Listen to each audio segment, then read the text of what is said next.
gentlemen, what's up? And my lesbian cadets, what's up? Fuck these British hoes to sleep. Hello. Hello. Welcome to Supernova Heights, ladies. Alright.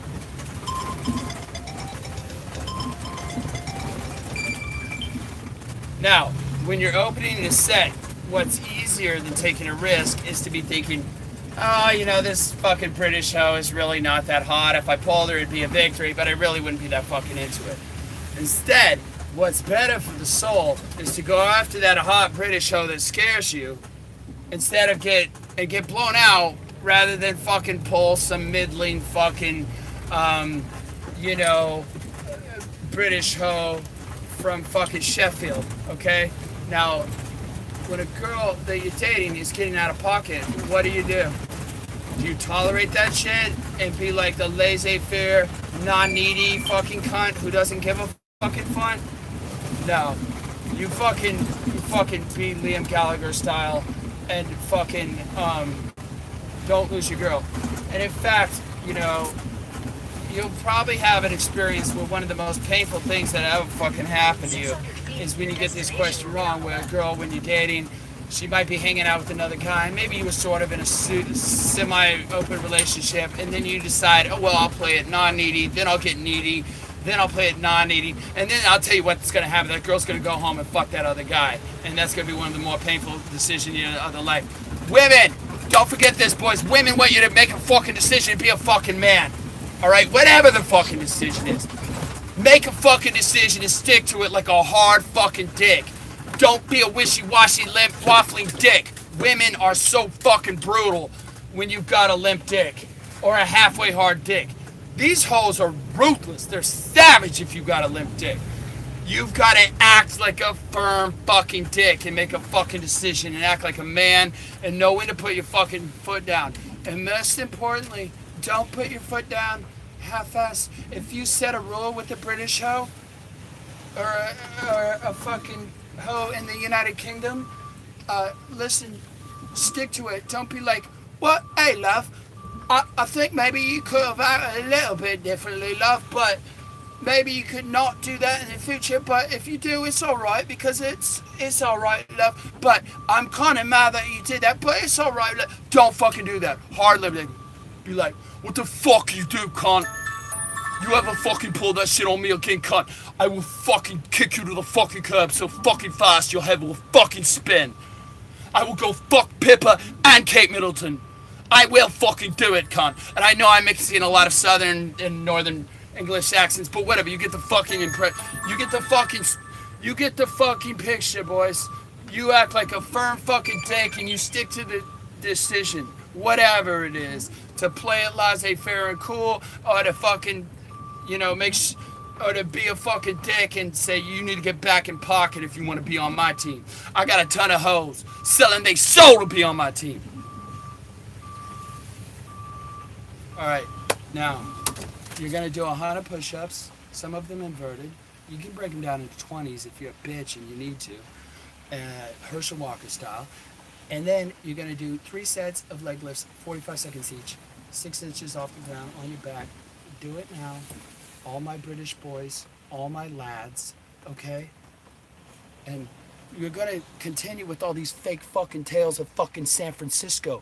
You come here to San Francisco, bitch, if you have next level fucking game.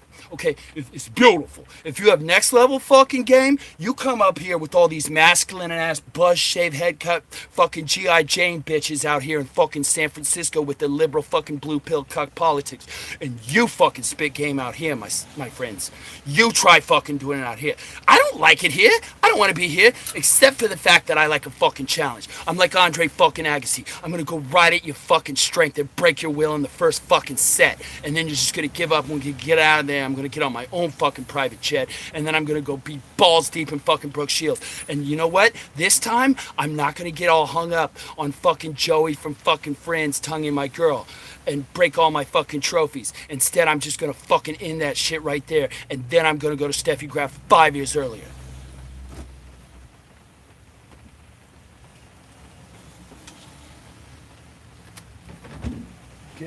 Get to those push-ups, guys. Maintain congruence. You're a fucking firm fucking dick loaded up on Viagra. You're not wishy-washy, motherfucker. Goddamn, where's my motherfucking Londonderry Air fucking London fucking fog fucking Burberry fucking umbrella? Cause I fuck British hosts asleep.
He knows game, bro.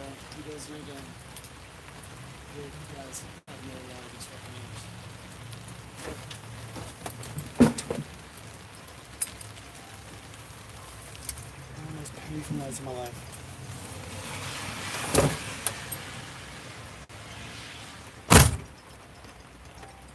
I'm back. And you know what? A lot of these other fucking YouTubers, they're so fucking try hard. Every fucking second of their fucking video is fucking carefully edited with their fucking MacBook Pro. Look, I treat you like a bitch. I don't give a fuck. I'm not fucking you. I'm not fucking taking you to food until I get up in them drawers. And even then when I take you to food, I'll fucking pull up outside Burger King and be like, go get whatever the fuck you want with your own money. Okay? I give you like 5 fucking minutes of fucking just dead air. So that, you know what happens? When I come back, daddy's home. All the little kids are excited because daddy's fucking home. Okay? Give us some of your fucking absence. Don't give her more compliance. Don't give her more validation. Let that hoe breathe. Okay? Let her breathe.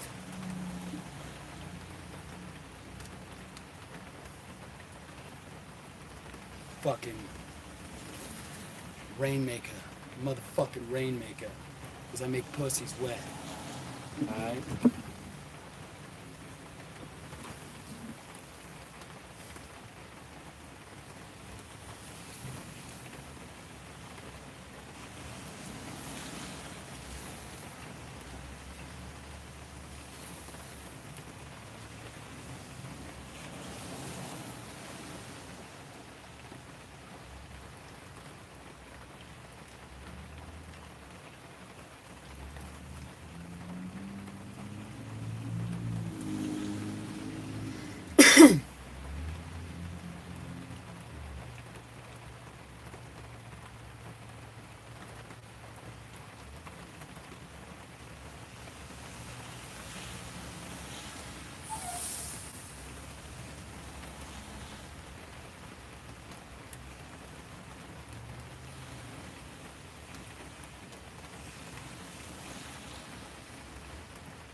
Man, this shit, man. I'll tell you what. It doesn't matter what your rules are, but what does matter is that you know them and you're clear about them and you fucking stick to them. Okay? Now, another great example on this topic. Dating. I have a rule. I don't fucking do dates on any terms other than my fucking own. You know why? Because I'm a fucking baller. And I have had great success with this rule. And I've gotten to a fucking level where I have abundance in my game. And if I want to be, most nights I'm double or triple booked. And I'm trying to get rid of hoes rather than try to keep them around. Right? That helps. Here's the thing though. If I on a particular evening take a date with a girl, halfway between her house and my house, the odds of me sleeping with her on that date are actually quite fucking low. Okay? At some point, because at some point there's going to be an awkward decision where she has to justify that if you really like her, you probably could just take her on another date. And it's going to be awkward. You're either going to go to her place, you're going to go to your place. It's a pain in the ass, and at some point the date is probably going to fucking falter. But many guys are so caught up on one fucking girl, they're so into getting the date and making it work that they'll take the half-ass date, and they'll wind up in this frame where they're doing non-sexual escalation and they're fucking wasting their time and all this shit. Now, what I would do, conversely, is I'd get that girl to come to a different situation, and if she starts giving me shit about it, I'll just say, look, it sounds like you're busy. And this, I learned this from girls, okay? I learned this from hoes. Girls will take it convenient, and they won't if it's not convenient. And so what the absolute best thing you could do is adopt the behavior of a flaky hoe, okay? Adopt the behavior of a flaky hoe. Because what does that make you do? It makes you want her more, doesn't it? If she fucking does all this value faking, like she's so busy, she's so into her career, she's dating with other shit, her schedule's so fucking full, and blah, blah, blah, blah, blah, Jasmine. And what does that convey? It conveys she's cooler than you, has other things going on in her life, and all this other shit is what she's trying to fucking convey. I fucking steal their fucking moves, and I do the exact same fucking thing to these hoes. Okay? They'll do a lot of obstacles, have you come to the neighborhood, do it on the terms. So to see you, sounds like you're busy, no big deal. And the girls are gonna have respect for that, because who has respect for that? High quality alpha girls, you know?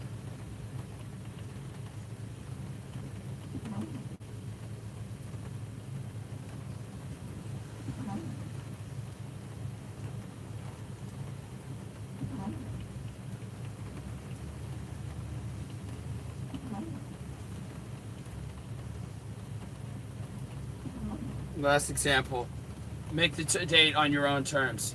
When you touch a girl, you can touch a girl or not touch a girl, but don't ever half touch a fucking girl. Because when you make love to a girl, you do it as hard and as well as you can. Think about it before, think about it after, but do it as hard as you can when you're doing it. So there's a physical move that many of you are probably fucking familiar with, which is the claw. Now, you pull her into you and you start the conversation that way. Hey, you, come here, pull her in, you're fucking hot. That's very dominant, that's very aggressive, that's very assertive. Now, let's say, where can you fuck up with a claw? You could do it half-assed. If you grab her and you pull her in like that, and you say, hey, pull her in, please come here, that doesn't work. You have to grab it, pull it, and believe that she'll be okay with it. And be willing to accept the fact that she may blow you off. Be willing to accept the fact, the angry response from her versus the angry response for her. It's very big. There's a great for game. Any mistake that you make through audacity can be corrected through more audacity. Any mistake that you make through timidity will not be forgiven. And that is so true in game. It's incredibly true in game. You can apologize for being over the top. You can never go back and say, no, I really am a man. I really am confident. You can never do that. You could always be overconfident and bring it around later. Oh, it's fucking so for all practical fucking purposes, treat it like it's now or never. Make sure that you commit, and make sure you gotta grab. If you do the claw and bring her in, don't hang on with some fucking jaws of life. Bring her in and make sure she's loose. And if you have to pull it and let it go soon. Don't hang on with the fucking jaws of life like a fucking scarcity mindset dork. Now, it don't matter what you do. What matters is the sub-communication of what you do. You know what I mean? Why is this? You gotta understand that as human beings, we respond emotionally first through our reptile brain, and then and only then do we respond through our reptile brain. So having the multiple choice on the fucking box test, doing shit with authority and acting like you believe it, that's what's gonna satisfy the fucking reptile brain. And women are fucking lizard animal reptiles when they're getting laid, and everybody fucking knows that. Okay.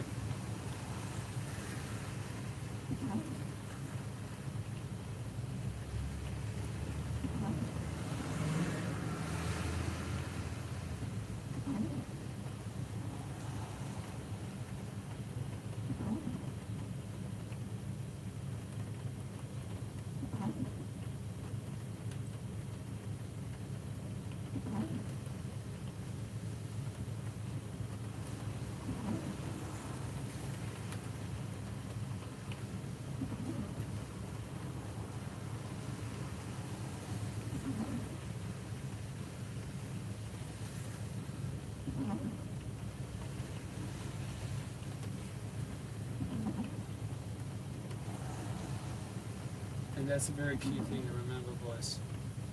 You know, when your fucking British host to sleep. Another important thing to remember when your fucking British host to sleep. And when I look back on my little life and the birds I've known, I think of all the things I've done for me and the little I've done for them. You think I've had the best of it all along my life. What have I got out of it? I got a pub or two, some decent clothes, a car. I got me Outback and I ain't attached Alfie style.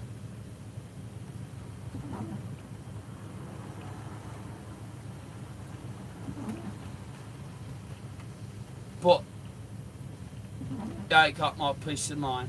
If you ain't got that, you ain't got nothing out there. It seems to me if they ain't got you one way, they got you another. And that's that Hollywood Alfie shit. What's it all about, Alfie? Know what I mean? Know what I mean?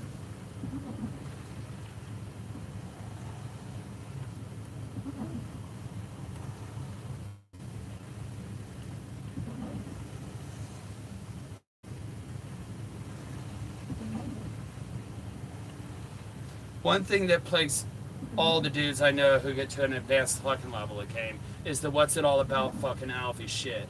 Now when you're going up through the different levels, and there's levels to the shit in game, you get to a certain point in game where you're like, what's it all about? I fuck hot girls every fucking time I want to, and I've done the checklist, I pulled the one night stand, I've done the Boris Becker and knock up a waitress in the fucking restaurant room closet after my last match at Wimbledon, and what's it all about?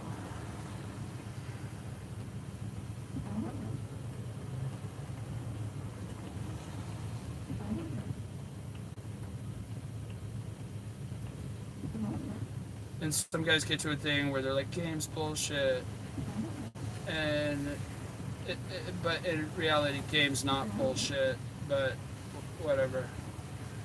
And if you're a beginner, you'll think, oh, I would never think that. And I just say, just wait.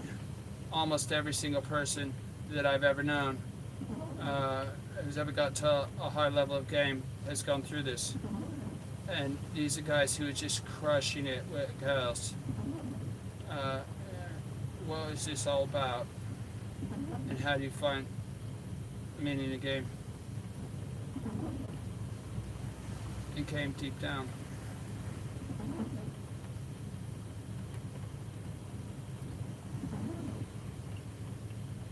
The first part of it relates to flow, and there's a guy, flow. There's a fucking Mihai CCCC something, write a book called Flow. You know what I mean? And the idea of this book, and I resonate with this shit extremely, is that you want to be in a state of proper challenge. And if you're going through life and you're not challenged, you're going to get fucking bored in life, and you're not fucking in your frame.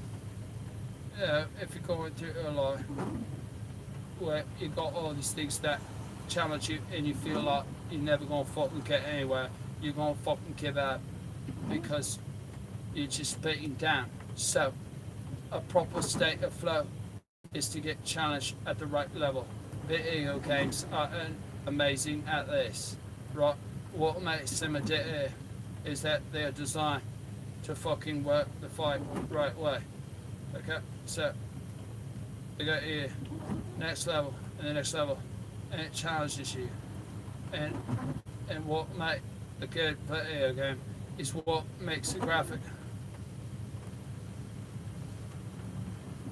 challenging. If that process is not designed well, you'll get frustrated with the game and you'll feel like it's stupid, and that's when you stop playing. Now, it's the exact same game. Imagine if game is a video game where you have to play level 1 of that video game countless times. You're going to get to the point where you're like, fuck, this game is fucking pointless. Or imagine like they always have you go to the last level of the game and you're like, fuck this game, and you'll always give up. Now what's going to happen in a lot of guys is they're going to get to a thing in their fucking game is where they get a lot of the low-hanging fruit, you know? A lot of the lessons that came to them easily. Maybe the coach they're working with or the paradigm they're working on, they're kind of encapsulates. So, say you have a paradigmic game that's very, very good at getting you to an intermediate level, and it gets you a bunch of 6s and 7s, but it's fundamentally flawed in a way that's not going to get you the 9s and 10s. You're going to be succeeding with the 6s and 7s, and then you're not getting the 9s and 10s, and then you're just like, fuck, I'm just gonna go fucking fuck a 6 or 7 because it does nothing for my validation anymore.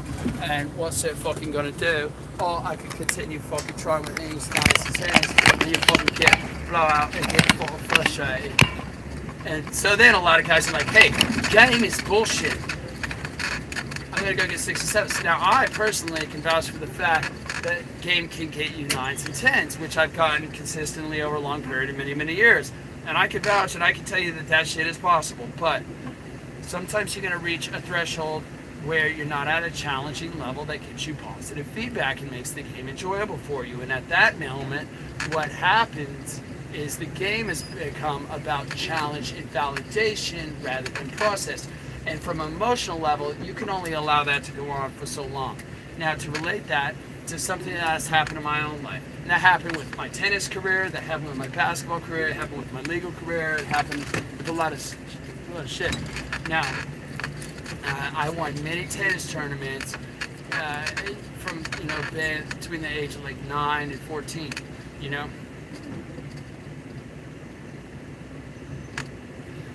And also, like, then I actually started struggling with some stuff, when I came across Brandon Kramer, he had already fucking, his mom would drive him around all the fucking tennis tournaments all over the fucking place, and he actually won the fucking indoors for 16's credit to him, and he won the state like three years in a row. But when I was a freshman at Reno High, I was the number 2 tennis player up in that bitch. I beat Treffry, and then I moved right up behind Altman, and I was number 2, but then the fucking tennis coach ultimately kicked me off the team because I didn't want to not go to open gym for basketball because they got all fucking, and this is all because Jason Nisa was getting ahead of me. He was getting good with McCrary and all that shit. Shout out Ops. I love you. Ops is like a fucking top personal trainer to NBA players now. But like, one thing you gotta worry about and work about is, and this happened with my piano playing too, you gotta watch the flow in your life, as soon as you reach a point where you actually have to struggle and study and learn for it, and as soon as you achieve that, sometimes you'll actually know to play a competitive match of whatever it is in your life. So sometimes you achieve your goal and you fucking quit. Now, why would you do that? Because in some cases it's probably a smart decision on your part, but it has all the elements of all these guys who quit game. Now, why might have I quit in tennis, or why did I quit, being a serious classical pianist? Why did I quit basketball after I'd been named MVP of the Northern AAA by the Nevada Appeal?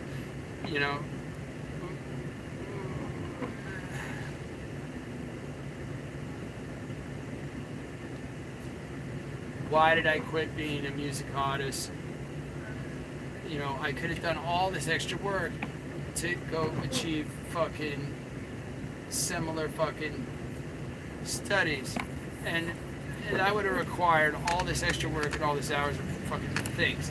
And it was because those things, I assigned them only as a form of validation and winning fucking competitions and trophies. I wasn't enjoying that shit for the art or the beauty of it anymore at that point. So because of that, it all seemed fucking pointless, and I was done with it. And this is similar to what happens to a lot of you guys in game.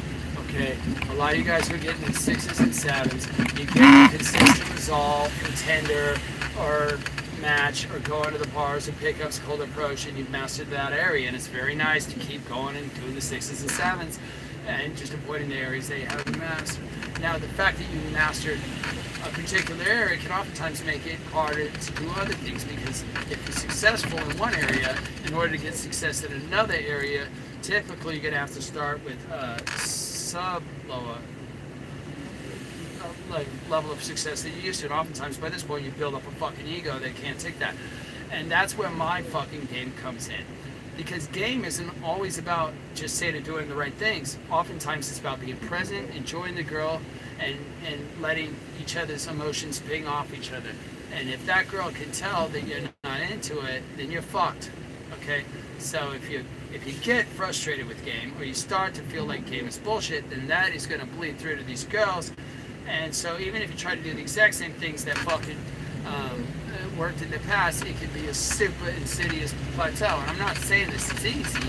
It can be fucking very difficult. So a lot of guys will not do a cold approach for 10 fucking years because they get to this point. Now, what is important to point out to you is that this is not an insurmountable obstacle, my friend, and it's not proof that you can't get to the next level. But what you need to accept is that you have reached that crossroads, Robert Johnson, in your journey, Lead Belly and Eric Clapton. What's this decision worth? What are your goals? You need to refine them, and then you need to understand and make you willing to sacrifice and give up. You know, most of the guys, they quit too early in the game. They quit right before they're gonna have fucking success. And that being said, it's not always the right decision. Certain guys, if you've gotten to a level that you're happy with in game and you want to fuck these British hoes to sleep even more, you gotta ask yourself, am I truly happy with these hoes, these girls, these little angels that I'm getting? Or instead, if for instance, so to clarify that, sometimes you got to make a decision. How much is this journey worth? What are your goals in this journey? And where are you willing to go and what are you willing to give up for it? It may be the case that, and a lot of times in game, a lot of players quit too early in game, and that prevents them from getting to the level that they could. And they quit right before they're about to get that epiphany and break to the next level of the game. But it's not necessarily always the right decision to quit game.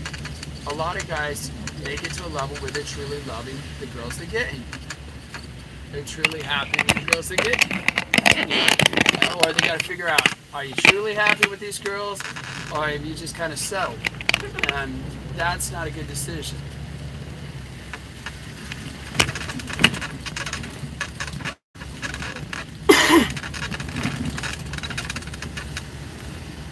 So again, most guys quit too early in game. They don't get to the level they could get to in game. So a lot of times, right before they're just about to break through and make that enough, it's like a total waste. It's not always a great decision to continue on a game. A lot of guys, they get to a level where they're exalted and loving the females they get in game. They're truly happy with them.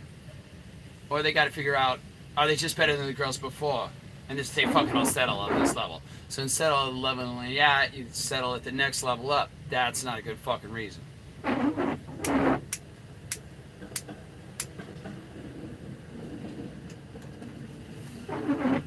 Paradoxically, there are times where improving in game is not the best way to improve in game. To fuck British hosts to sleep. So, in about 2006, I was in New York for one of the early times I was in there, and some of the companies I was working with were fucking going through tough times, and maybe I was living above my means because the fucking things. But at the same time, I was dating like 9 different girls and fucking them all. So you could say that I was pretty successful with these girls who were smart and hot and the kind of girls that most of us would want to date. So from that position, female-wise, I was extremely successful, but financially I was annoyed and frustrated and stressed out, and it was hard to enjoy fucking them because the question of whether it was sustainable was stressing me out. And then I realized it wasn't game that was keeping me from having these girls and sustaining this. It was my life and my finances and shit. And like somebody like Todd in that instance, he went and quit and played RSD and went and did poker and did that for like 4 years, because that guy's such a fucking genius. And then he grew and that, and he reached a plateau in poker like he did in chess, and he fucking gave it up because he's a little bitch. Just kidding, Todd. Now, that's one time where Todd reached that plateau and he didn't quit. He didn't quit. And Todd will tell you that's the hardest fucking thing he ever did in his life. And that's the one thing he will absolutely not fucking give up. And he's pushed through that plateau.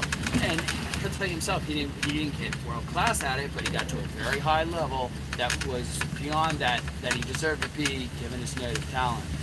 Which I think he's being modest there. But that's a very attractive quality too. So there's a lot of times in game Well, that ain't more game. It's not what you need to do. What and rather you need to do is develop some hobbies so you have some things to talk about with girls, improve your lifestyle and get healthier. So a lot of guys get so into game, they're so engrossed in it, and it's the thing they love more than fucking anything. Kay Dara says I'm obsessed. I differ. Now, there's another principle. Talk about what you're into. That's one principle of game. And then there's another principle of game that says don't talk about game with girl. But if the thing that you're into is game, but that's apparently bad game to talk about with the girl, then what do? Well, you need to find something fucking else to get into. So sometimes the fact that you're too into fucking game can be hurting your game and be a limiting factor at that level. You know, so again, go back to the phenomenon flow. When those epiphanies are harder and harder to get, and you're struggling for them like a crackhead who needs a hit or Ricky Martin. All right. Aside from that, another interesting shift that happens along the journey from beginner to intermediate to advanced level in game is that you'll start to be cognizant about the truth in women in a certain manner. Up to a certain point in this game, it's easy to keep believing these girls are these little angels. But like Alpha Male Strategies, learned this when he was about 27, you fucking smacked in the fucking face that all girls are sluts, they all cheat, and sex ain't no big deal to them, and they've all been juggling like 9 dicks since they were 11. And this fucking thing that you put on a pedestal is actually not as big a source of validation as you might think. Now, one of my boys was talking to me recently, and he was saying he has this thing where when he sleeps with a girl, she loses value to him because he perceives himself as a player. And then he's like, oh, she's a slut who will sleep with a player, and so she's not special, so she loses value to him, and she's a slut. I don't feel that way, but whatever. And that's a phenomenon in his head. The funny thing is, when you're in the introductory stages, that girl would not have been a slut because she wouldn't have been able to sleep with her. Think about the fact that the times you were learning, you were trying with all these girls, and you were getting no success. And it's been proven to you that these hoes are not that fucking easy, bro. But, because they're all fucking the same 5% of dudes. They're juggling 9 dicks, but it's the same 9 dicks. You know, and I'm one of them. But it's the Groucho Marx, I don't want to be a member of any club that would fuck with me. Because you perceive yourself in a fucking particular way. And what might be derived fundamentally happy here is that you're garnering some level of validation, and your self-concept and your self-worth is tied up in fucking sleeping with girls. So if you fucking do that, you be like, if I sleep with her, it'll validate with me, and this ironic self-fulfilling prophecy can be that. And then when you sleep with her, you feel like she's not special. But what is important to be cognizant is a deeper level issue, a core issue, and that goes to how you view women and what it is you're hoping to garner from game.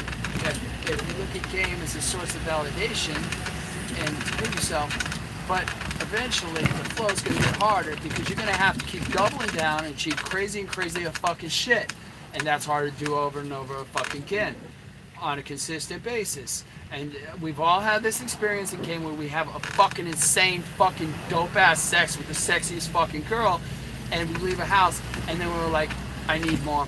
I gotta go do some shit that's just a little bit better than that right fucking now.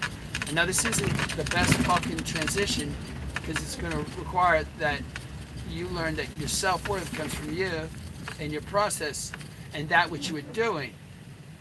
And then you need to develop a frame where your paradigm with women is that you love them, and you realize that most of the happiest and most fulfilling experiences in your life involve a woman, whether it's sexual or not. And the relationships I've had are beautiful, and the way I've met women was beautiful, and the connection was beautiful. And then pretty soon you realize that you're a fucking bitch. But then you realize that these bitches aren't even bitches. These bitches are actually the dog. Whatever your body count is, hers is like 4 times as much, Blair. You thought you was the dog? No, big dog. You ain't the dog. She's the dog. You know? So, just understand all that, Blair. And all these women do the same. They have the same fucking mindfuck going on, but in the reverse order. Most of the happiest, best experiences in my life do involve women, in whatever form.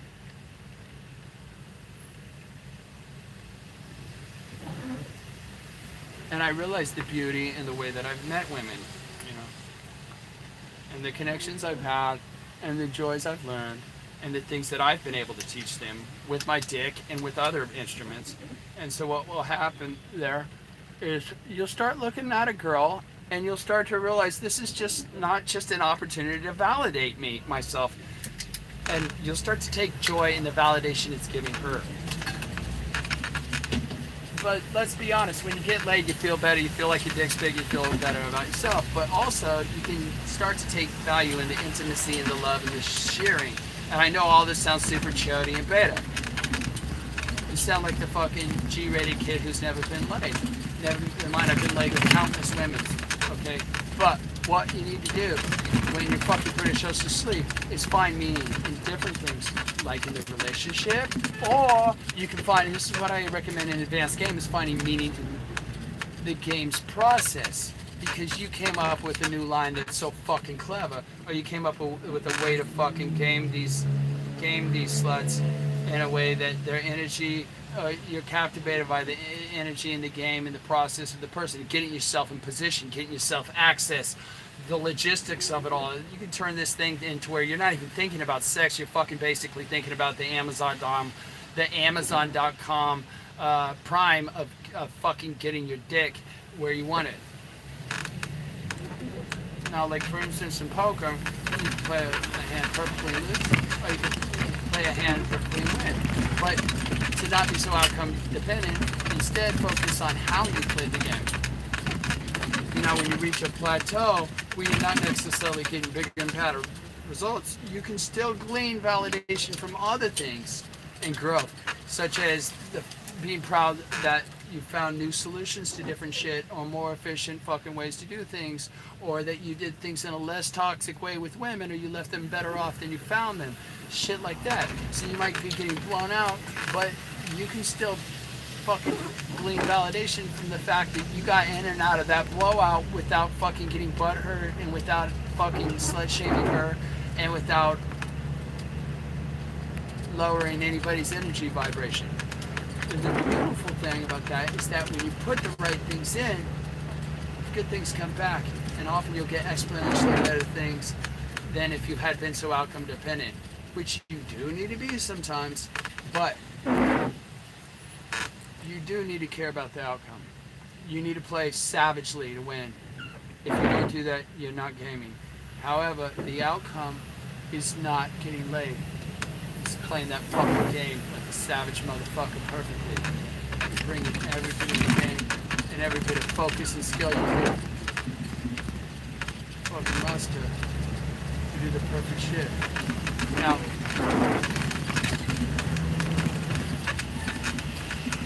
a great night for me is where I do fucking everything perfect, and I still get rejected. That to me is a great night, where I can grow fundamentally as a person, and that's the biggest thing I think. And girls are great, and they're amazing creatures, and they're some of the most greatest things in the world. And there's one thing in the world that's more important, and that's the effect the game has on you, and that's more important than girls. And I think it's tragic when guys quit the game because they think the game is BS, because it's at that point in time which they cease to get better and grow. For those of us who are advanced, take a chance to think about what this game has done for you in other areas of your life, and what it's done for you, for your social calibration and your discipline and all that other fucking shit. If you want to listen to mainstream society and tell you the game is dirty and bullshit and fucked, you're going to be disappointed unless you find something else that pushes you and challenges. It doesn't have to be game, but it could be something else. So, if your life is such that you are not finding meaning in it, and you're not challenging yourself and growing, and it's outside factors that you feel that you're in the mercy of, and that shit is out of your control, and if you're stuck in that non-volitional victim mentality, and you feel like you're the cause and not the effectiveness of it, then if any of that shit's going on, you're in big trouble, Holmes. You need to find another thing that's going to give you that validation and put you in frame and flow. And the game is the best thing I've ever found for that. It's the ultimate fucking It's the ultimate fucking thing to challenge yourself. So you don't actually have to fucking challenge yourself, but I haven't found anything that's fucking better at this. And so what I'm gonna do is keep doing me and keep finding infinite amounts of variety and meaning and game.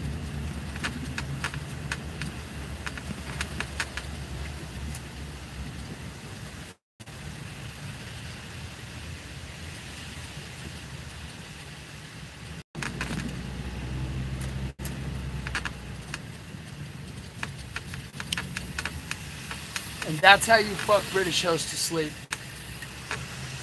And for all you British hoes out there who are constantly fucking writing me and thanking me for making the fucking British men more masculine and manly and giving them a legitimate fucking pool of fucking alphas to allow to get balls deep in them, you're welcome, baby. It's nothing. Don't even fucking worry about it.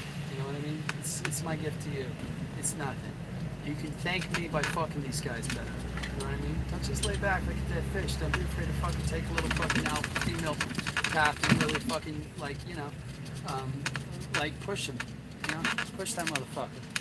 To be a little bit more fucking nasty, you know?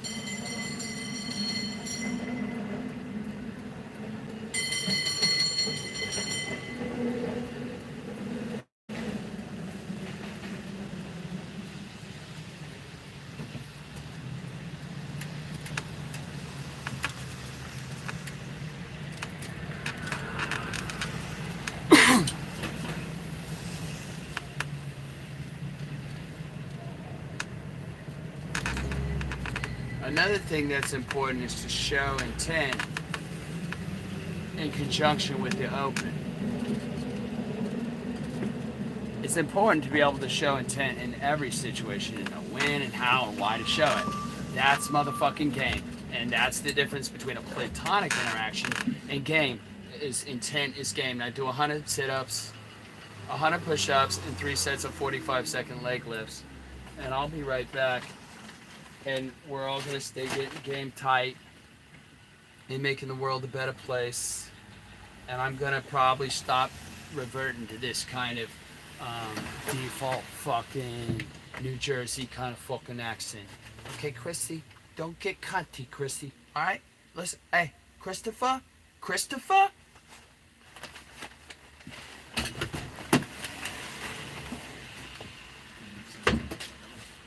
First time he looks like him. First time he looks like him.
how many days it's been since I had a dream.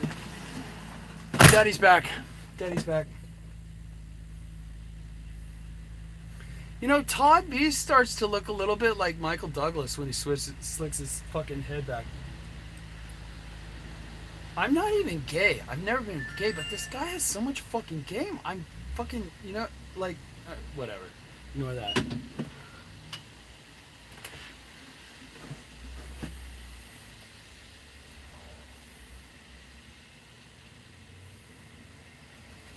The opening is just one tiny little microcosm of game. I know it fascinates a lot of motherfuckers, but just remember, it's only one little tiny fucking aspect of that shit, okay? So, let's talk about showing intent off the open, you know? Really what I would love to do is teach you how to show intent in all situations. Because if you know how to properly show intent, if you know when to show it, how to show it, and why to show it, that is fucking game. That's the difference between a platonic fucking interaction and game. And it's for that reason that I'd like to be able to say, well, here's how I figured out to show fucking intent in every situation. And then I'd be like, here's everything I know about game and video and in one video. So instead, it's not palatable or digestible. So what I've chosen to do is take one little part of game, which is the first part, and then in different subfolders of this is the fucking analogies, similes, homilies, and metaphors of how to show intent off the open and how much do you want to show. And we're going to use multiple shots pretty soon. We're doing multicam fucking. Now, my philosophy is show as much intent as you can get away from. I learned this from hardcore pickup while I was in law school in Vegas. You know, pure intent. I just found that, like, I did so much better when I just fucking loaded the interaction with intent from the fucking jump, bitch. So many guys out there are scared to put any intent into fucking shit. So it was often like I would just keep doubling down on intent. I'd keep getting laid more and more. You know. Now, there's actually been situations where I've just walked over to a girl, said nothing, and stuck my penis inside her. And that's just pure intent, you know. But you're definitely going to want to fucking look for the fucking cues, though, that's all right. Don't just fucking do that, you know. But that's pure intent, you know. But obey the law, you know what I mean? So you gotta listen very carefully to how she's responding. You know, I say show as much intent as you fucking can. So pure intent would just be walking over and sticking your penis in the girl. Now, on a practical level in the real world, that's probably never gonna happen to you.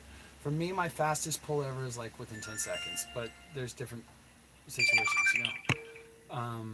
And obviously, if you're in a sex club where people have signed up for that type of shit from the jump, that's a lot different.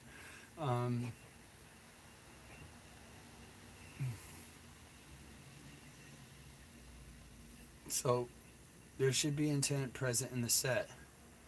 If not, you're just fucking conversing, and the telling is not selling. So do as much intent as you can possibly fucking get away with. Okay? Now, how do you know how much intent you can get away with? That's $1 million question. Recently, someone posed the question of me that, why do you hook up every set, GI? And that's not true. I hook up a very high percentage, more than most people, and guys want to know how I can do that so consistently. And what it is the key is calibration off the open of intent. You got to know what you can get away with. Principles I can't give you, but examples I can. And factors. Okay, if they're walking fast, show less intent. You know, you got intent plus woo. How much fun are you having versus how much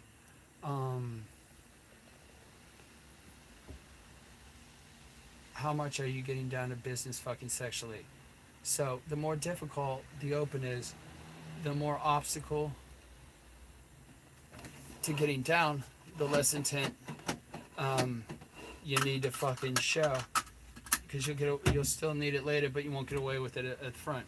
If they're just milling about, you're able to throw much more intent into it. Now, if they're with a big old group of friends,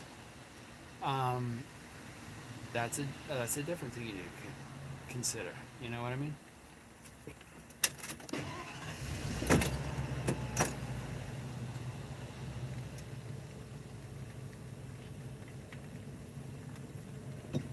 So, the more difficult opening is, and the more fraught with obstacles is, the less fucking intent you need to inject in there, because that's the less you can fucking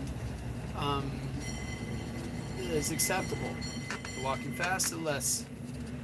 If they're milling about, you can pack more intent into it. Now, assume they're with a huge group of chums, and it's an all over the place, chaotic group. In this case, you can almost pull them out, treat it as a one set, even though they're, with a bunch of people.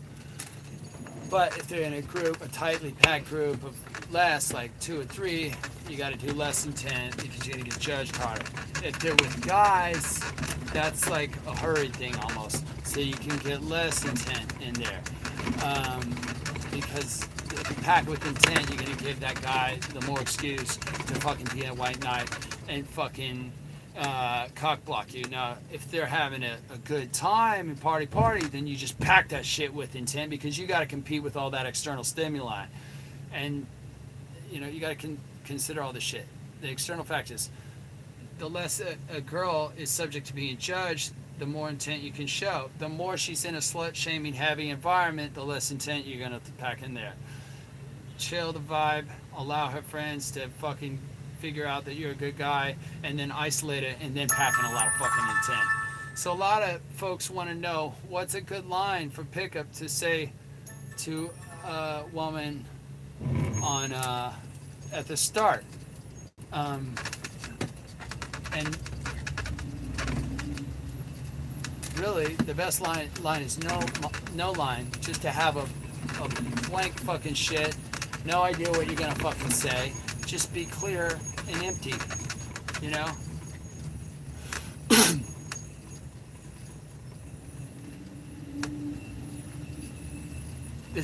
In other words, the second you think ahead, you're gonna mess shit up. So the best thing to do is be calm in a meditative manner and say just hi, oink, hey party pooper, hey asshole, or whatever. And if as you get in there, some shit come to your mind, go with whatever goes in your mind and commit to it hard and do it, and have the confidence that you can have game enough to fucking overcome any fucking kind of fucking social violation that you might pack into there. And so, upon first contact and the moment of speech, you got to be absolutely cognizant of what's going on. And this involves monitoring technique as well as state. So, behind that, years of technique. So you want to be cognizant of what's going on, plus the years of fucking studying and developing technique. And then you do that shit with the repetition of mad levels of practice. And you can always fall back on the trust of the idea that you are enough, my bro. You've put in the work, you have the history, you have the track record, and you put in the work, and you are enough. So, I at no time do I ever think, and the opening is set. If she responds positively, whatever the fuck you said, give her a chance to invite you and chase your validation. You know what I mean? Give her a chance. Alright, it's 100 push-ups time, guys. And let that bitch breathe. Give her an opportunity to fucking communicate something in the set, you know? You can put your hand out like that and let her hug. You can give you a hand, let her take it. You could lean in and cut space. In a loud environment, one thing to do is to let her nuzzle up to you by whispering something to her ear. And just enjoy that dance between man and woman, baby. Be seductive. Go get daddy them grapes. Give her a chance to let the escalation manifest outside of any awkwardness, you know?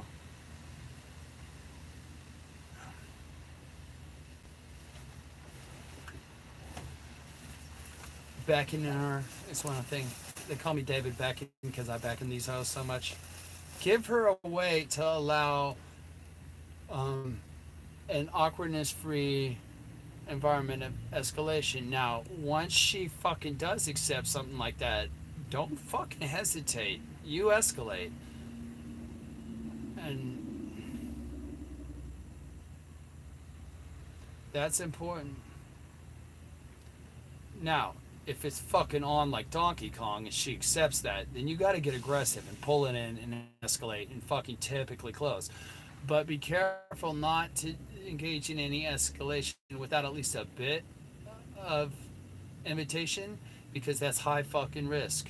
So you got to have faith and believe to your absolute core that you have enough game and know that if a female spends say 5 hours in your presence, it's going down. That's in my core. I know that about myself. I believe that about myself. She will have sex with me if she spends 5 hours with me.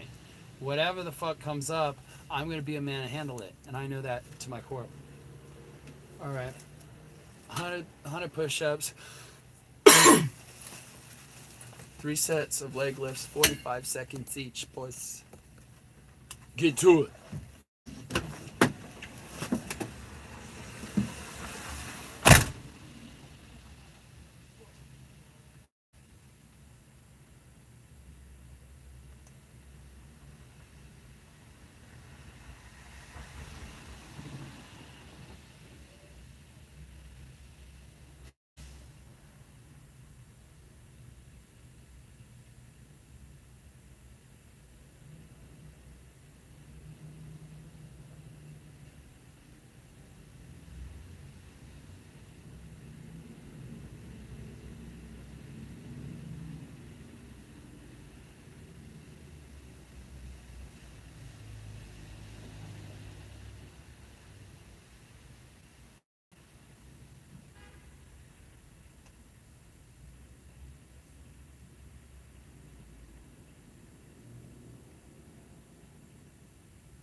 Man, good job on the sit-ups, on push-ups and leg lifts. Good job. I'm proud of you. I'm proud of you, baby boy.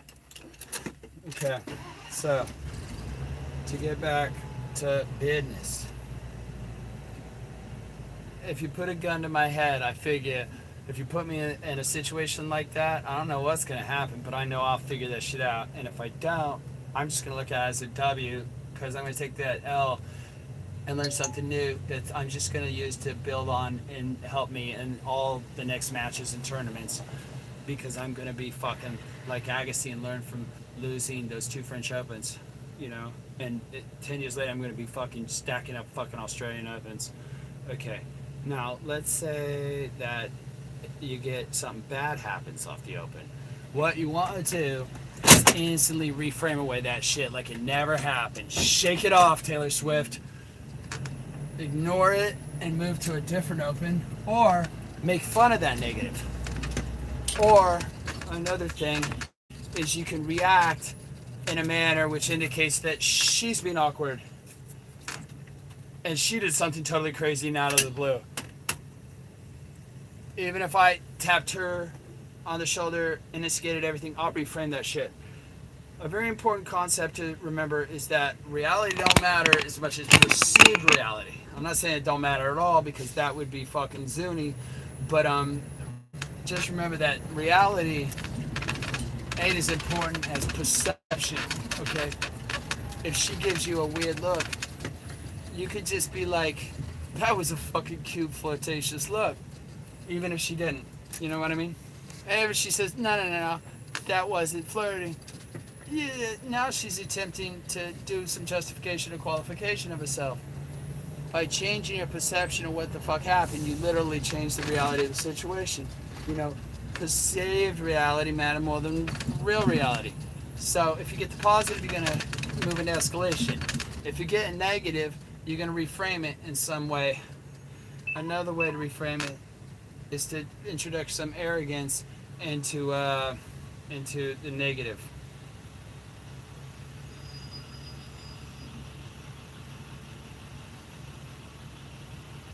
So reframe those negatives. Okay, a very good reframe involves arrogance. Say, oh, look, I'm not messing with you. I know my unattainability sometimes brings out the worst in people. Things like that. Okay, and now there's infinite variety here on the open. If you get an neutral, a neutral, blase creation open, where they're just giving you fucking nothing, that's the hardest of all. That's where you need to be a self-generator, boys. And what should go through your mind is ask yourself, how fucking engaged am I in what I'm saying? It's not necessarily being amusing oneself. You don't want to go into AMS style fucking Michael Jackson. You want to be a dancing fucking monkey. So think to yourself, just make sure you're saying things that you want to be saying. And if you start to ask a dumb fucking question, just stop. And you don't have to explain what the fuck you were going to say. So then make sure whatever comes out of your mouth next is something that is engaging to you. So sometimes it is good to love the sound of your own voice and stuff. Deal with the positive, and then there's another way when neutral comes up. You might be socially calibrating, but you still aren't invested in care. But you want to be invested enough, you know.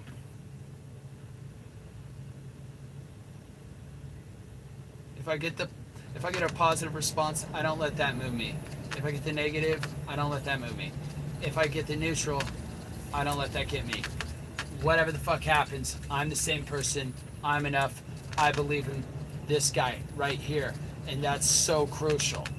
You're going to feel how you feel about you no matter what fucking response you get in the open. And that's going to allow you to behave in a more casual, happy, fun manner. And that is the beautiful way to play the game. Gorgeous game. Ugly game is a tough listen. It's a tough listen. Okay? It's a tough watch. Gorgeous game, that's just like Cracker Jacks. You just sit there and listen to Frank Sinatra read names out of the fucking phone book. Okay?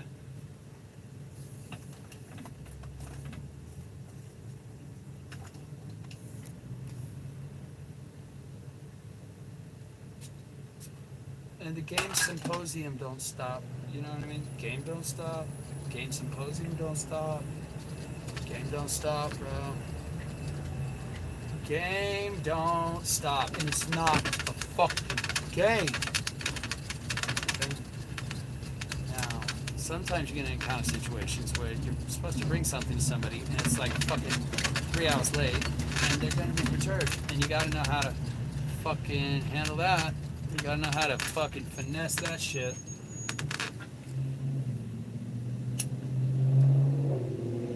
The thing I love about snipes is they're like twice big. They're like twice big fucking potatoes, so they got that extra bit of flavor. Plus, they've been knocked around a little bit. Like sometimes that's nice with the women. Cause sometimes I like to fuck with women who have been knocked around a little bit by life, so they're not just packed with all that fucking tobacco, and they loosen up a little bit. You know what I mean? They're like a comfortable old pair of shoes, you know, as opposed to some brand new, straight out the box fucking shit that's cut too narrow for a European and Asian audience. And you know, I gotta stick with the balance too. Quadruple B, super wide shit. You know, exactly.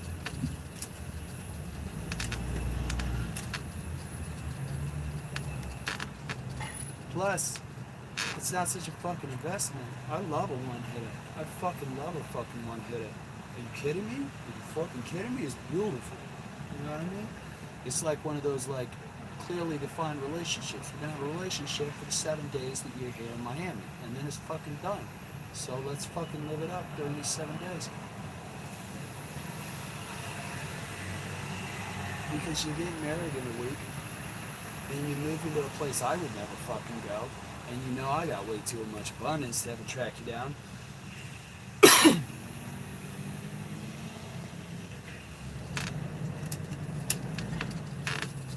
And what's important in an opener is to make sure you get a conversation going. Don't try to get your way into the bedroom on the open.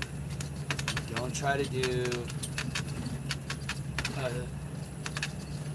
boilerplate fucking shit every time. Like, hey, can you tell me a female opinion on this? And then they'll fucking kill a fucking hour. And then once that shit's done, they'll be like, hey, can you give me a fucking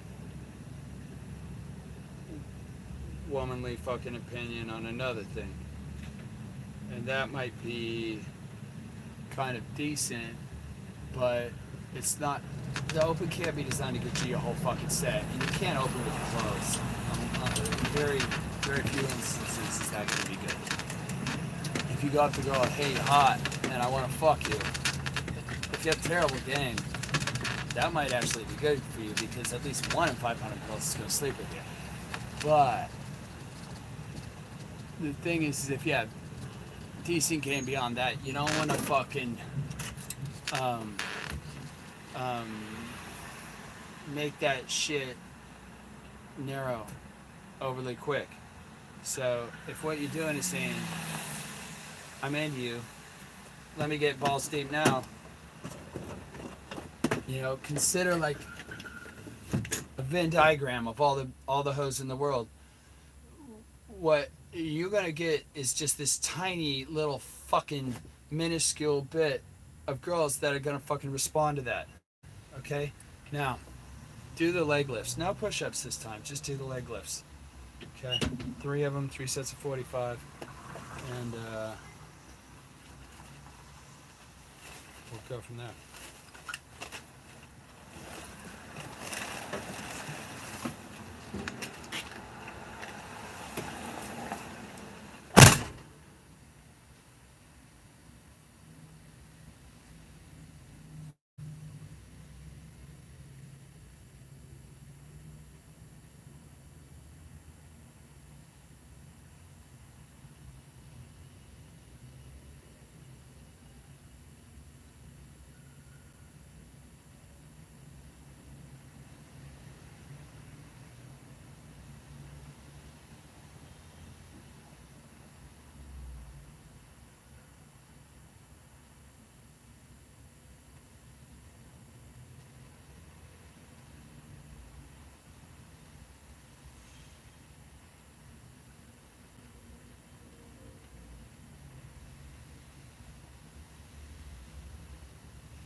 One thing is, in an opener, never ask for fucking directions in an opener. It's terrible. The reason why is you're asking a girl to tell you to go away. It's terrible. How to get to the store? Go the fuck away over there is basically what you're asking her to tell you. Okay, so say you're asking her to do something with some kind of question that's like platonic. But and now a huge percentage of girls will give you something that's positive, like yes, but you haven't made any fucking progress. So then you're gonna have to fucking open again, which kind of makes you look weak. So then that's too indirect. So what you want to do is something that's direct enough to screen out the girls, but not so direct that you screen everybody out. You want to move the shit in a positive direction, but not something so direct that you screen out too many girls. It's fucking math, okay? It's chess math and shit. The most important part of the open is not that it's you say anything. It's that you continue talking for 20 or 30 seconds. You know, that's the most important shit. Anything and everything can be a fucking opener. It doesn't matter to a large degree. But the important thing is that you follow it up with a good vibe and good conversation, and that you're willing to talk for 20 or 30 seconds. And a lot of times you won't need to. A lot of these girls are thirsty, bro, and they're dying for somebody to fucking talk to, especially today, because all they ever get is Tinder. But if she just says yep and goes silent, you better keep talking for 20 or 30 seconds, you know, and let it read your energy. She's measuring your fucking energy right there, okay? So you need to be able to do that and continue in a non-reactive and positive way, which will be way more important than the opener itself. You know, my typical opener is just, hey, I don't like excuse me or pardon me. Hello is not that great, but what I do from there is immediately see what they give me and read that shit. If they smile, I'm going to be very forward, very man to woman and direct. If they get closed off, I might apologize. If they smile, I'm going to fucking proceed into something more direct. If they respond negatively, apologize, but not for yourself. Apologize for their fucking shit. You know.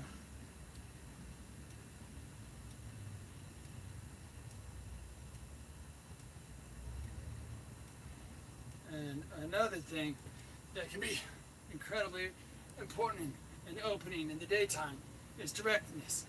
And don't isolate out too many people. So another thing is a variable which you can characterize as compliance. Basically means how fucking difficult is it going to be to open up.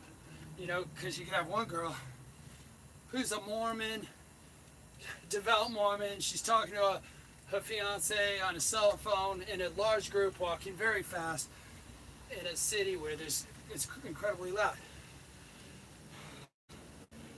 The second one's just some girl sitting on a street corner all alone. That'd be a highly compliant set. The most compliant set I can think of.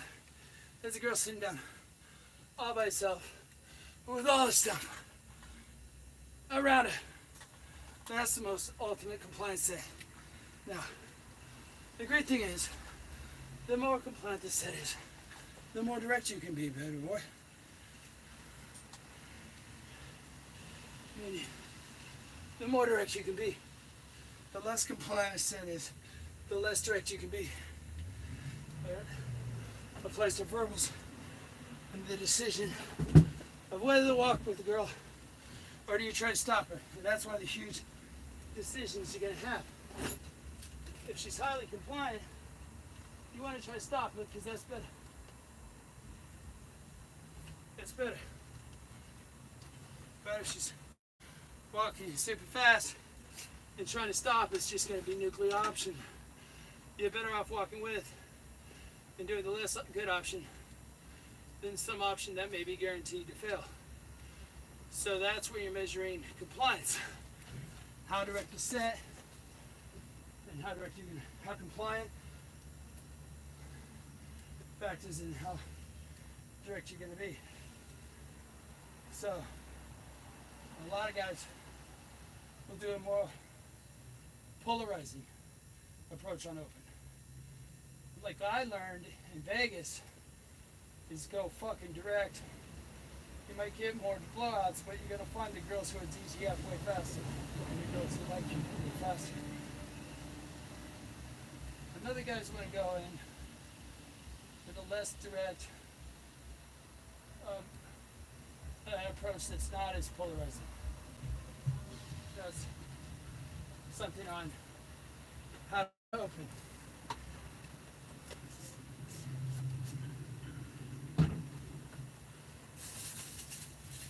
How to be persistent without showing a bunch of neediness. You know what I mean? That's one of the most fucking watched videos you'll ever see on YouTube, is ones that are titled like that. There's a fundamental difference between showing intent and being needy.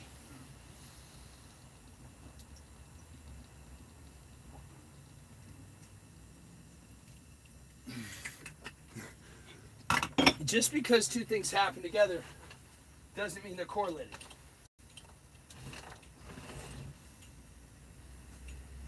So they're correlated, but there ain't no causation. The other things, there might not be no causation. So sometimes correlation actually does mean causation, but other times it doesn't necessarily. Persistence and neediness are kind of like that. Persistence is like quantity, basically. Neediness is quality. Remember that. Persistence equals how much conversation is there, and neediness is related to what the particular nature of the conversation that you're having is. There can be a correlation because when people get needy, they do tend to persist too much, like the phone swing in Swedish swingers, where the guy just calls way too fucking much. And that's where it can lead to a lot of shit. You know? So if you're persistent so much, a lot of times what you're doing is you're chasing your fucking investment. You're doubling down and trying to save face. Persistence can be how often, neediness can be related to what the quality of the interaction is.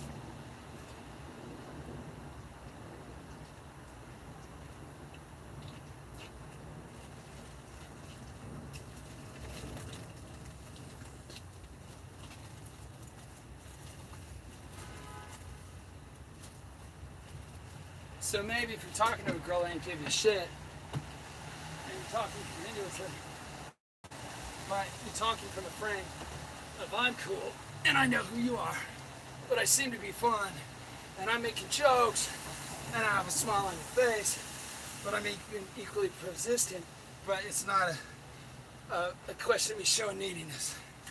So, neediness is all about the frame that you have. Not about the conversation. Okay?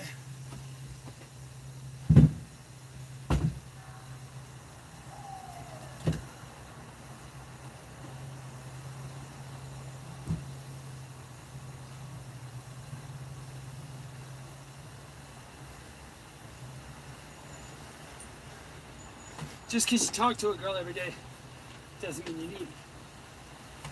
You gotta put in the quality of interaction. You know? So you can't have these blanket rules like, hey, this as long as they're sweet. But for a lot of you guys, that's going to be good because it helps you cut down on the rookie mistakes you make.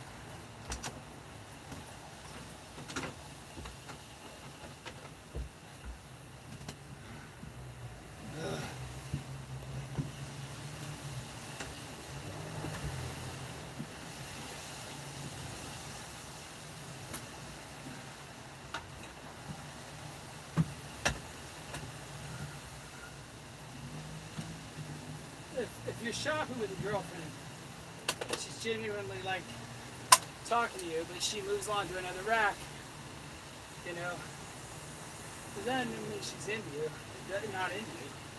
But and if you're talking to a girl at the mall and she moves on during your approach, just act like she's your girlfriend, and this is that calm, easy persistence. That's called being assumptive. You know, just assume she likes you and she just wants to keep talking. I'll walk her with her. If she doesn't want to, she'll give you stronger fucking signals. But it's kind of a shit test. So if you're assuming that she likes you, you're gonna behave in the right manner.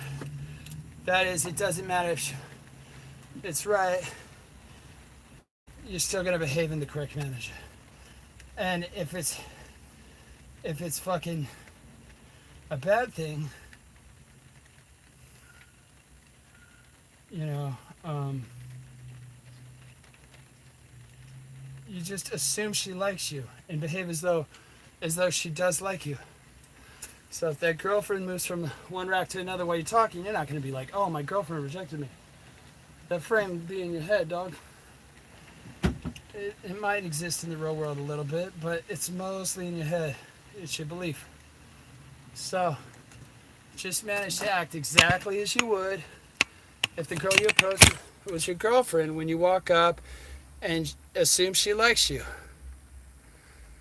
And the nice thing about being assumptive is that if you assume she likes you and you're right, you're going to behave in the right manner. And she does like you.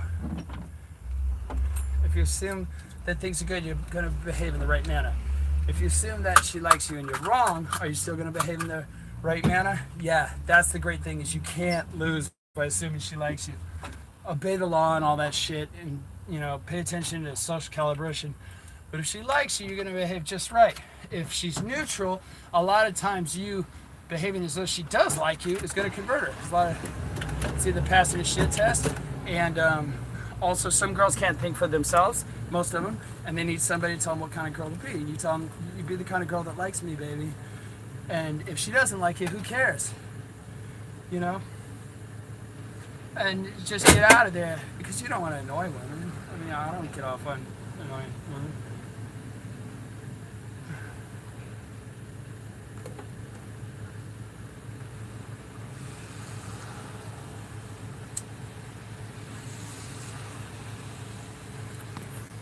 Now, wrap your head around this. At a certain point, being non-needy is actually low value. You know, so if she responds negatively, don't trip. That one was already lost. You're much better assuming she likes you, even if you're wrong. It's just a much better frame to proceed with. Now, if she walks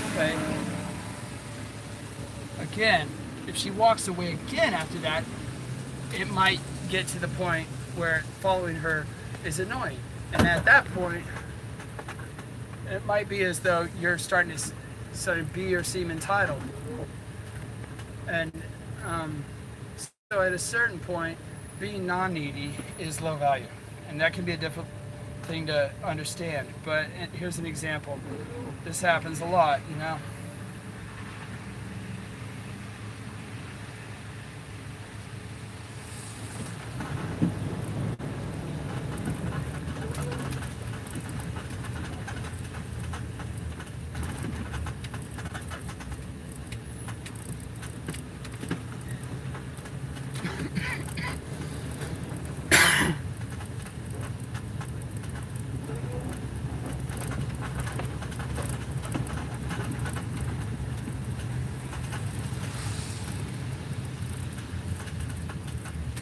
A lot of times, the best frame is just assume she likes you. It's assuming or worrying that she doesn't like you that causes half the fucking shit that happens with guys. You know, half the fucking butt hurt, half the fucking needy, half the over texting, half the over calling.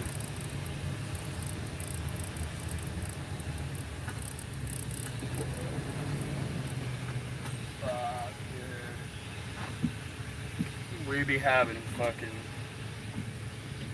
We be having fucking roof issues, yo. That's why you don't climb on that shit, bitch.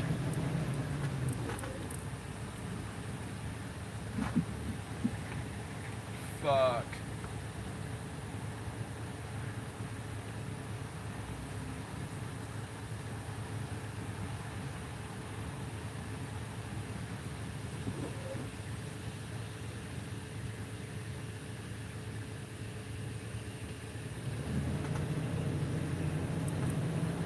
So a lot of times following her after she moves around for the second time, that says I'm the person that deserves a response. So a lot of times being entitled is less needy than not. If you don't follow up, that's actually more needy because it's saying I don't deserve a response. So if she does walk away, continue in an assertive, persistent way that says just hold up for 2 seconds. Do it in a way that says, I deserve your attention, I'm a worthwhile person, and you should engage me in conversation. And because that's my belief. See how a power move that is? So, she might be blowing you off a little, not like overtly, but she just hasn't bought into the idea that, like, she should be chasing your validation. But over time, she'll get a greater sample of your personality, and she'll realize it. See, you're teaching her to chase your validation. Any girl, the frame you always have to have is any girl who spends a certain amount of time with me has to like me. Any girl who spends 5 hours with me has to want to fuck me. It's just math. So all of my game is designed for me to spend 5 hours with a girl. If that happens, success, and I'll almost always wind up having sex. Very, very simple. You have to have that entitlement. That the more time they spend with you, the more they're going to like you. So when they're blowing you off at first, or they're ignoring you at first, that ain't personal. It's not that you're not good enough. It's that they just don't know yet. They don't know. You got to get over this idea that they're supposed to know. All they know within that first 3 seconds is whether they would or not. They don't know that they will, and you have to give them at least 5 hours to know they will. Now, there's many instances where they don't need 5 hours. They might need 5 minutes, and you have to just pay attention to that to know. They'll tell you in a roundabout female way.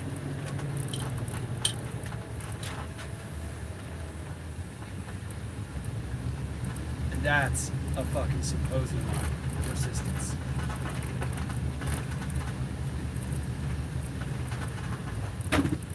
My friends.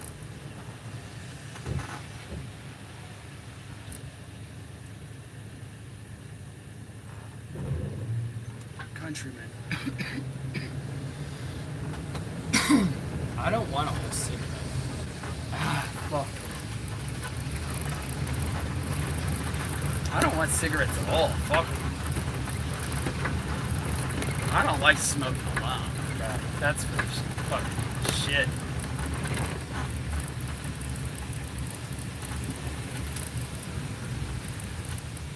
Yeah, I mean.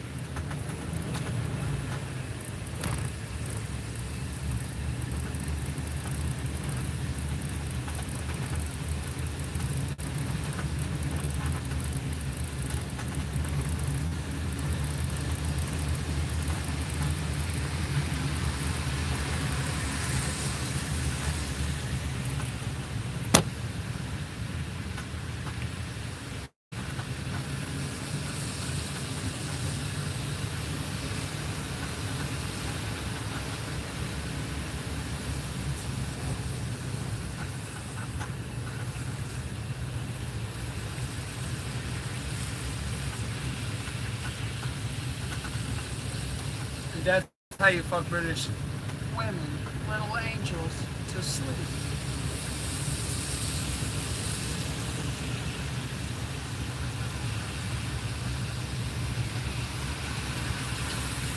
I recommend going to that RSD World Summit in Miami. They do it once a week.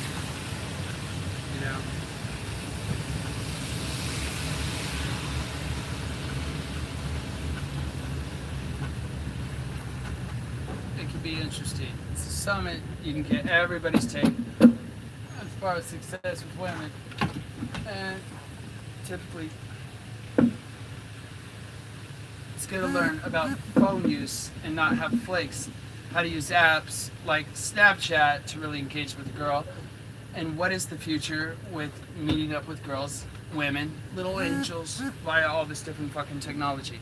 So, if you enjoy these conversations, I think your flight ratio is going to go way down and your date ratio go way up, and your flake percentage is going to get more and more extinct.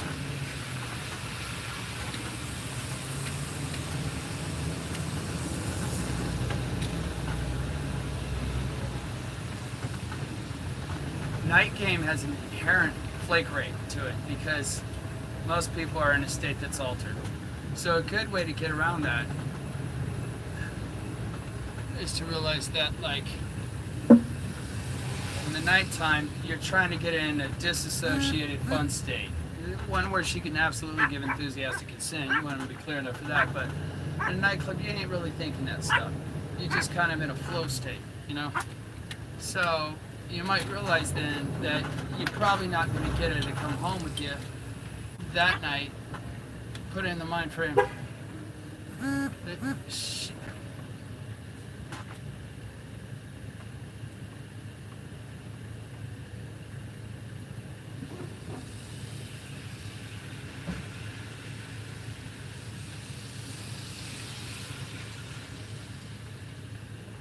And if you don't want to do game right now, just look at game as a fucking job. You don't want to go to work most of the time. You still go. Just go out and look at opening women as a job, and you'll be surprised how much better you do, you know? Because there'll be a lot of not giving a fuck, which will work with a lot of women. So, do your push-ups. Do your push-ups.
fucking.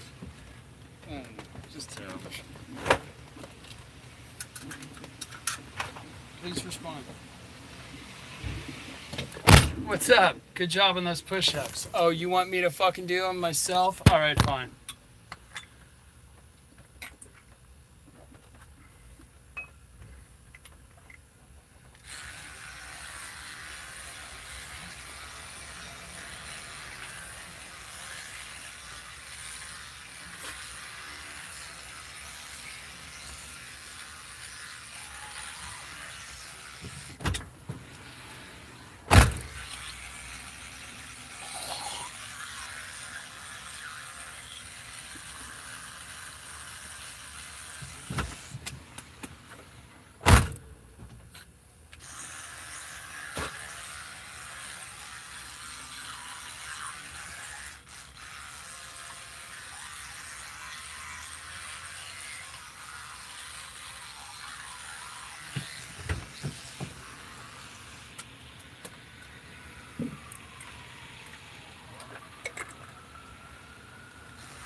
What are you doing there?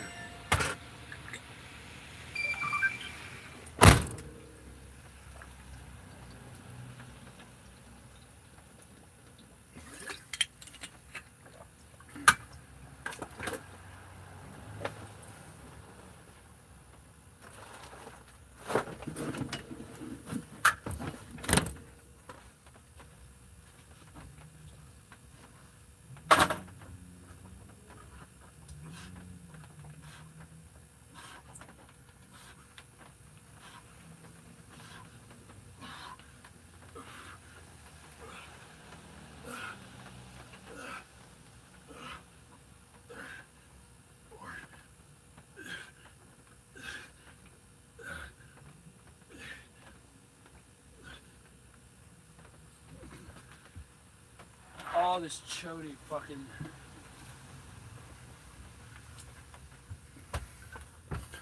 Come out now. Do it. Touch him.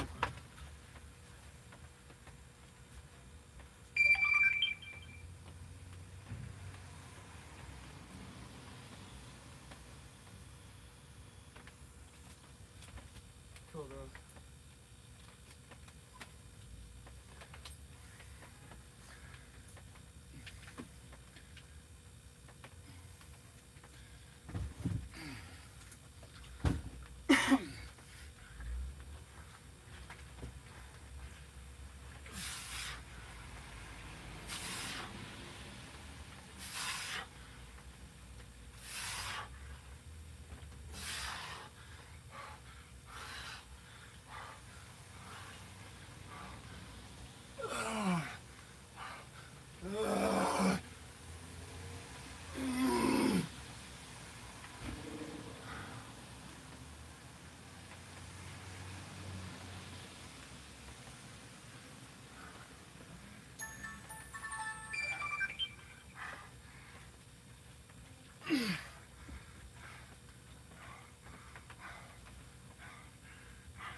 What's that fucking car batteries, yeah?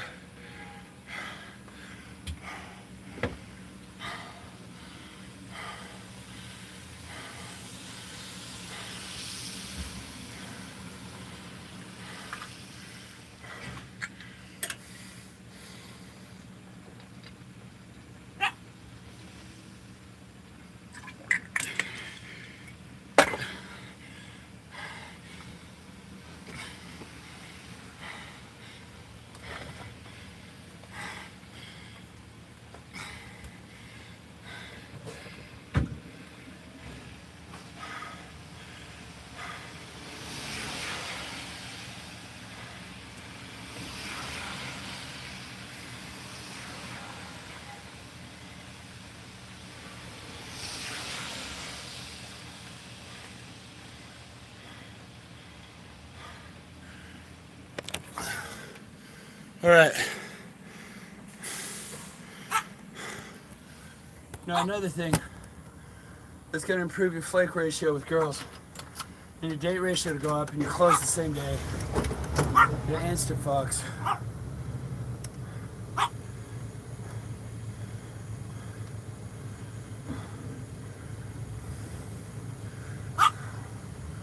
So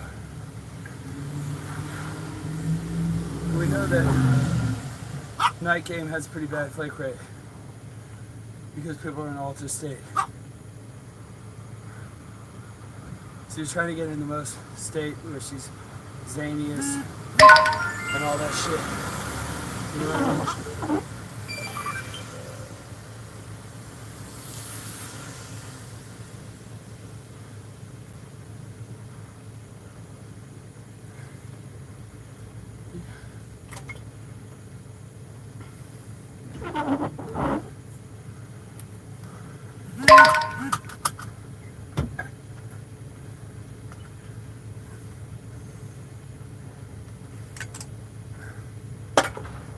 Try to day two these females as soon as possible.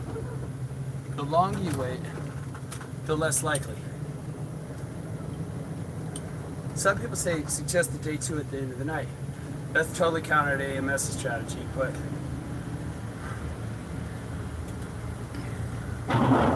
another thing about day twos, one way to look at it is continuation of the interaction. Don't look at that shit as a date. Don't follow a fucking date frame because then you're in date game and you're fucked. As far as texting, make sure she knows why you got the fucking number. A lot of guys just get the number to get the number. It's no truth. Numbers mean fucking nothing to me. I'd rather just pull that night. When I get the number, I text them immediately. Helps me in it, and it's a contact on my phone. It dispels, it shows intent. Get the number at the first part of the night. Then I'm going through all the numbers I got the first part of the night. Where are you? Where are you? Where are you? Where are you? I'm not even planning to meet up with them, but I'm just showing some intent. Like, I'm done. I'm DTF tonight. So, ideally, you commit to a long set. You know, you consider the logistics, organize a meet up with them, or use them as a backup. You think this is bad? These females are doing this times 10. You call them all at the end of the night. I try to do whatever requires the least amount of effort because that looks coolest. So usually I'll text unless it requires calling. Now if you do call, they're rarely fucking gonna answer because they didn't save your number. Let it call, let it go to voicemail, hang up, and then call again, immediately after. And they'll be like, who the fuck's calling me? Is this an emergency? And like most guys will tell you, don't double call. And then if they still don't answer a fucking double call, text them 4 fucking question marks, all out. Looks a little entitled. That's kind of sexy. Next day in the morning, immediately, what are you doing tonight? Some people got to tell you that comes off as needy and shit. That's why you make it clear when you get the number is to see you again. It's expected that he's going to be fucking texting you. Needing this isn't a question. It's how much of my alpha are you going to tolerate? That's the question. You're pushing for the meet. I'm not there to gamer. No, just being a fucking phone buddy, telling stories. And bitches really appreciate it that you're not taking up 30 minutes of their time to get around to finally being like, yeah, by the way, I want to be balls deep in you tonight. Every text should be moving towards the meetup. Those horrible Facebook groups full of all the chodes. And they're like high-fiving each other over trolling a fucking girl. And though trolls don't get pussy, statistics show. And there'll be like multiple pages of text and some shows like, give me some feedback, what could I do? And there's like 0 attempt to get at the meetup. You got isolation, you gotta get in person to get balls deep, okay? Move that shit forward towards the isolated, alone, in person meetup. Just to meet up. And don't expect all girls to agree to an initial meetup. Make sure you're following through. you know, it's fine if these girls have a life. You expect that they like you, but you don't expect they're free 24 fucking 7. You know, don't get deterred when they can't meet up with you on the first suggestion or the second. Don't get butthurt. Don't assume she's attentionful. But don't react. The best frame is just assume you're in the middle of an orgy with 10 to 12 fucking high value models or fucking CEOs or published authors who are all fucking hot. Most guys, when girls like, I can't make it, they'll flip out and get butthurt. If you're fucking 10 models at that time, you just be like, what? Oh, okay. If you text her later, hey, what's up? If she texts you, hey, what's up? Just be like, hey, I'm in the middle of an orgy. Is this important? You know? Don't be like, hi, this is me. I was just wondering what you're doing. My name is such and such, and I was wearing the fucking chode shirt, and we talked for a few minutes, and then you laughed at this funny joke about the fucking Power Rangers. Anyway, again, it's such and such. And please get back to me and let me know. I'm over texting. It's so minimal. So even if I fucking call,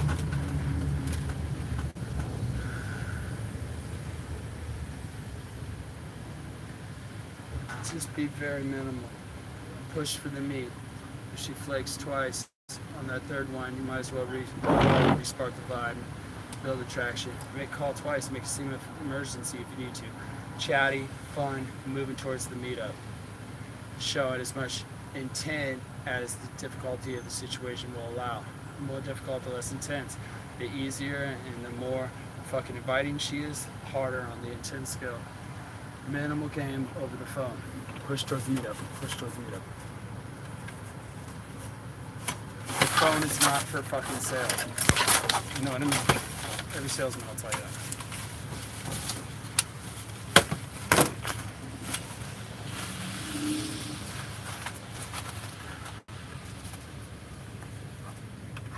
And they call them twice. If you go into a different city, the phone call, hey, what's up? Who is this?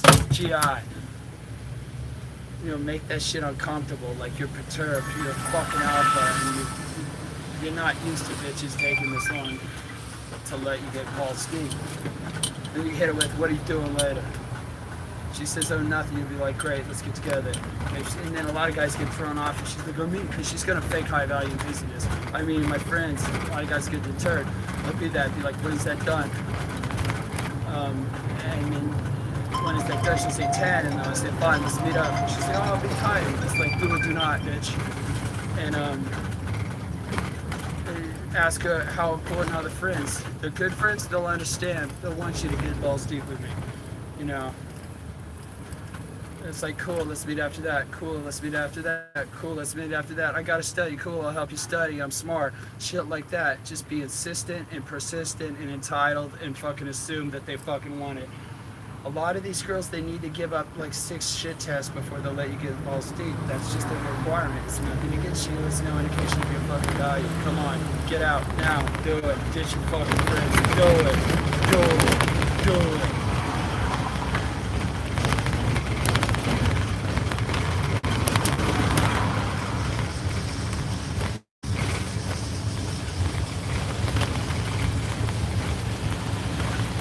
Doesn't matter. Just fucking avoid this being a best friend psychotherapist fucking black hole. Okay? You got a disassociative environment in these clubs with the lights and the music. It's almost a fucking dream. And there's an inherent flake rate to that. Okay? Look at the fact that you might be there with the girl, and she's going to be like, I got to go to the bathroom. And at that moment, that girl might believe she's coming back and that she loves you. But the moment you're out of a field of vision and some other chode overstimulates her, she'll forget. They fucking forget. Women can't multitask. That's a fucking myth. You got to mitigate that shit as best you can. Fucking put on the fucking Clydesdale blinders for these fillies, you know? What I will do to do that is when I get that number, immediately, send her a crystallizing text, a series of them. They'll say, hi, this is such and such, aka this motherfucker from there. X being this characteristic, Y being where you're from. You could be like, white V-neck motherfucker from X, and then a photograph of you to show what you look like. I don't necessarily love this shit, but this is one approach, you know? And then just say something dismissive to dilute all this neediness. And be, this is not the kind of typical shit. I wasn't wearing that for Halloween, that's typical shit. This avoids all the fucking shit that where she can't remember. It mitigates that. You know? So, on a big level, it's like, why even get fucking phone numbers anymore? If you want to do that, just fuck around with the internet and Samba. It's like, get with the fucking program or bye-bye. And I know, for example, Todd in Vegas advocates don't get a number because that's just creating the possibility. It gives her a fucking out and it shuts down the possibility of a same night whole close. And giving her a fucking phone number is way out, and also makes you look like you're not thinking you're gonna pull the night. And dudes who I just think they're gonna pull the night are dudes who usually pull the night, and that's very fucking alpha and sexy.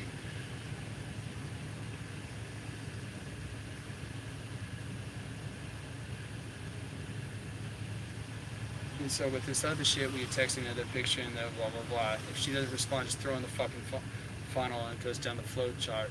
X then Y, got extremely detailed shit. A couple days later, you know, whether they respond with a LOL or a stupid fucking emoji or some cry laughing shit. I ignore those cry laughing shits because they make me too angry. So, on the day that you want to fuck her or go on a romantic date with this little angel, you know, in the morning, send out a value giving text.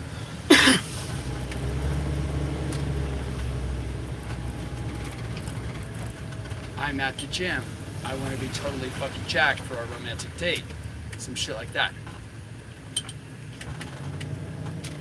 And then, you know, you could say it was a lot of work, but I finally fucking look good for you. If she responds to that, what does that tell you? You know, you don't have to speculate whether she's into you or not, or engage in information that you couldn't possibly know. So, the phone's in her hand. She's obviously looking at it now and saying, let's meet up later for a drink and chickens. For a drink of 5, a tequila-shaped beverage. But it's not like, what are you doing? What's going on? When are you free this week? Fucking let's meet later for this and that. And it looks like so many guys' interactions with bitches looks like two bitches trying to make plans, just fapping around. No, dude. I fucking close. That's why I drink this coffee. Put it out. If she fucking responds, let's meet up later. If not, she's back in the fucking hopper next. You know, the calling and all that shit, my mentality has shifted to where with the kids and these fucking millennials and all this, no one fucking know that a phone does vocal fucking voice calls. You know, where it has a functionality where talking is possible, you know. Instead of drinks and chicken, StarCraft and weed, Fortnite and Zans if you're doing the illegal drug shit, which I don't fuck with. But if you're trying to fuck some Lil Peep fan, you know, you might have to take some shit that way. This has been beautiful. We'll hook this up later, and that's how you fuck British hoes to sleep. That's how you fuck women in the UK to sleep, whether it's Ireland, Scotland, fucking Wales, or fucking Britain, or fucking, I forget what else is in the UK, but that's how you fuck them to sleep, boys. Cheerio!